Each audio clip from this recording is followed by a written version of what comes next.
One set of files seems particularly surprising.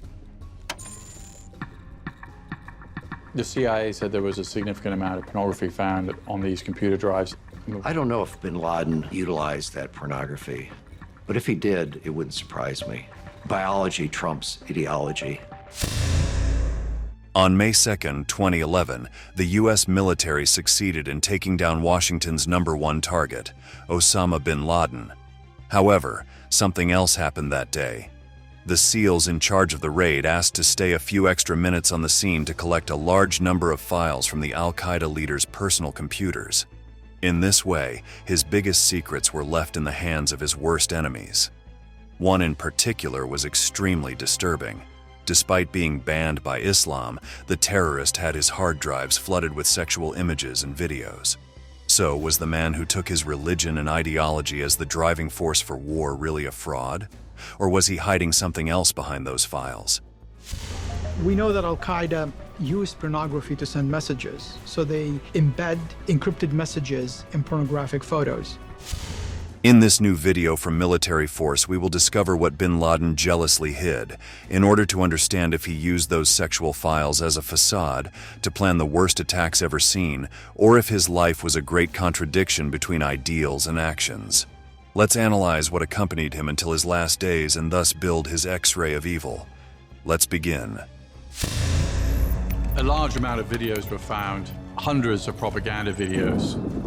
Surprisingly, a lot of American and Western movies like Ice Age, some Japanese anime, viral video downloads like Charlie Bit My Finger. They reported significant amount of pornography, and as well, the treasure trove of personal communications.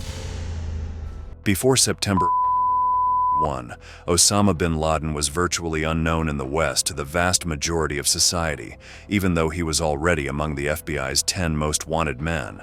However, after that date, his name became sadly popular as the leader of the terrorist organization Al-Qaeda, responsible for planning and ordering the attacks against the Twin Towers in the Pentagon. In this way, he became the main enemy of the United States, which decided to invade Iraq to go after the jihadist group and any other associated cell. There began a long pursuit, which would include years of intelligence work. Many times, clues would emerge that seemed to bring Washington closer to its #1 target, but Washington always managed to remain underground. Almost a decade after the attack that brought him notoriety, the key information about bin Laden's whereabouts arrived. The American authorities gave the green light, and an assault on a compound located in Pakistan was authorized. Members of the American Special Forces took charge of the mission, and within minutes they managed to enter the place where the terrorist leader lived, along with several of his wives, children, grandchildren, and members of Al-Qaeda. 5 people died as a result of the shooting that broke out during the raid, and Osama bin Laden was one of them. He was shot in the head, which meant the end of his era and of the long journey to find him. However, an unexpected new chapter was about to begin, through which much more could be learned about the mind of the West's great enemy.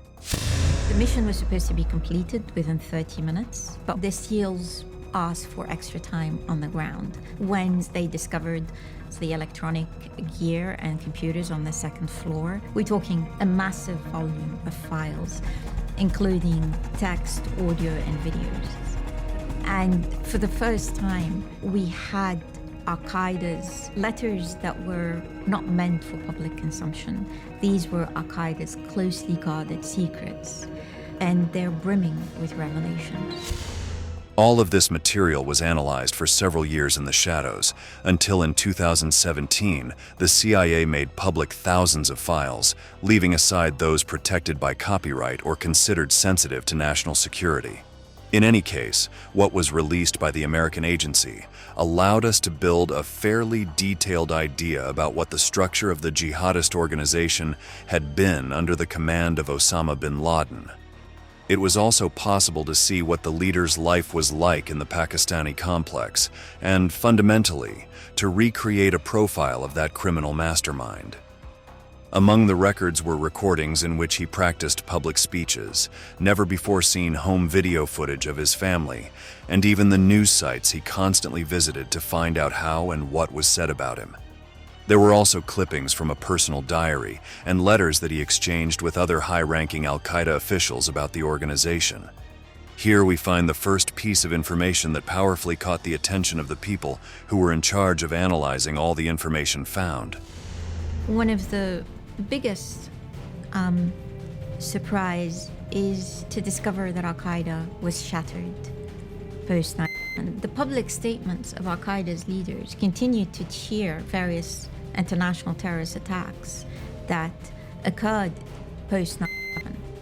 But it is also very clear from the letters that their operational capabilities were destroyed.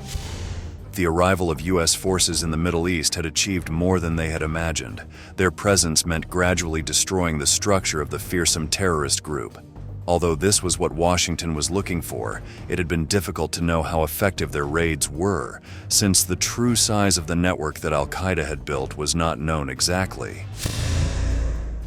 The letters between the leader and other representatives of this cell revealed what had previously been a mystery. The organization was large, with many followers, and could not be eliminated easily. But it no longer had the power to carry out a blow like that of the Twins. For this reason, Osama bin Laden spent a good part of his time watching different documentaries in his hideout, and the ones that were most repeated had to do with remembering his days of glory, those that ended with the attack of September 11th, 2001. Wondering if those glory days for him would be something he would ever return to. Bin Laden seemed to revel in replaying his greatest hits. Interesting how he's sitting there watching satellite news. That gives you an idea about how much he was really concerned about his message and how his message is being perceived around the world. After all, during that time period, that's the only thing he has. This interpretation seems to imply that the terrorist leader himself was aware that he was possibly at the end of his revolutionary career against the West. However, this does not seem a great surprise if we take into account that he lived years in obscurity to escape from his rivals.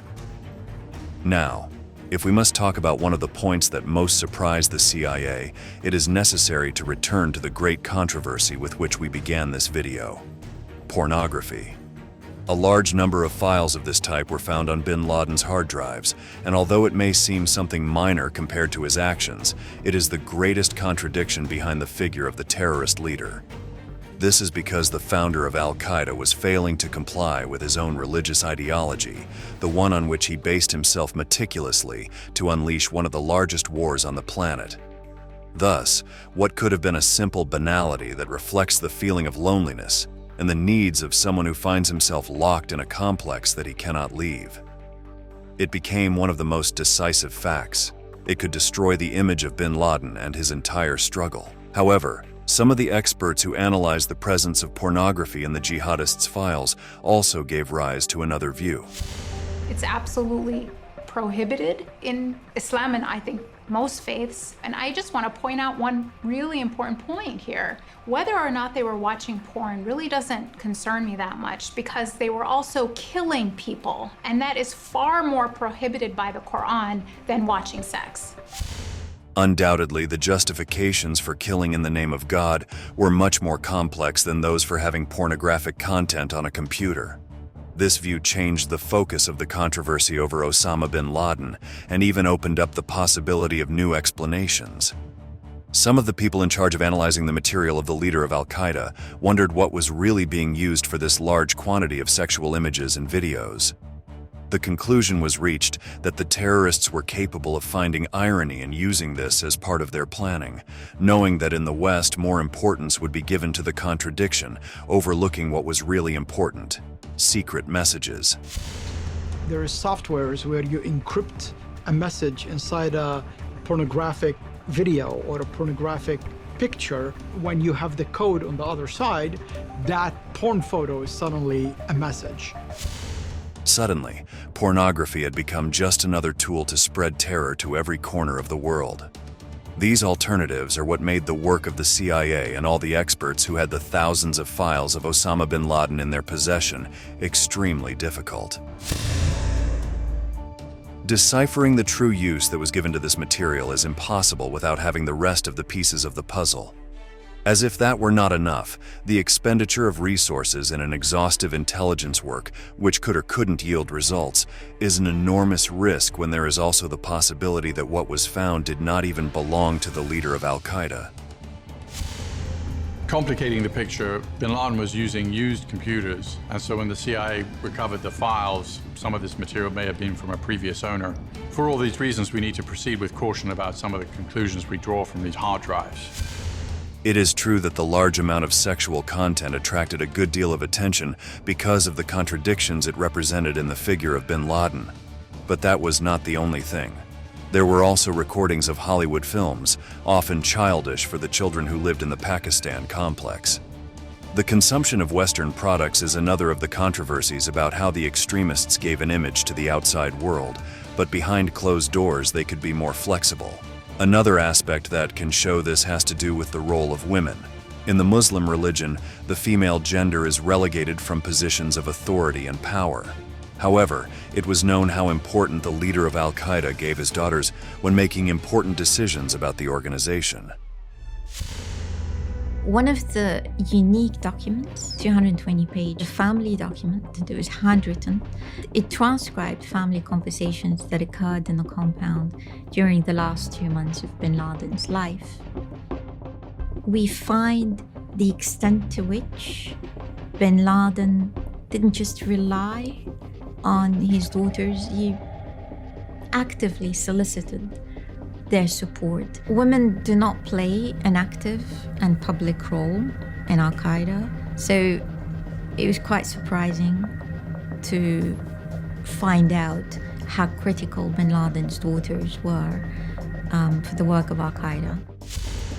This shows that the women of the family were a strong influence on the terrorist leader, even within an organization that to this day continues to be jealous of female participation, even though they have been allowed to join the group to a small extent.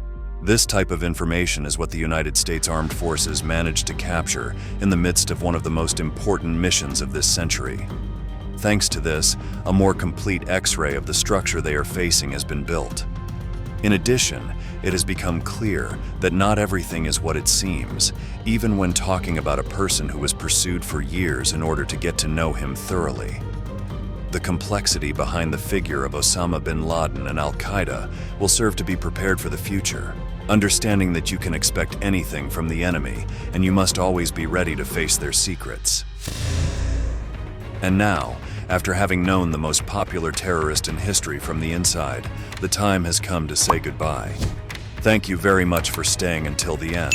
We look forward to seeing you join us in the next video.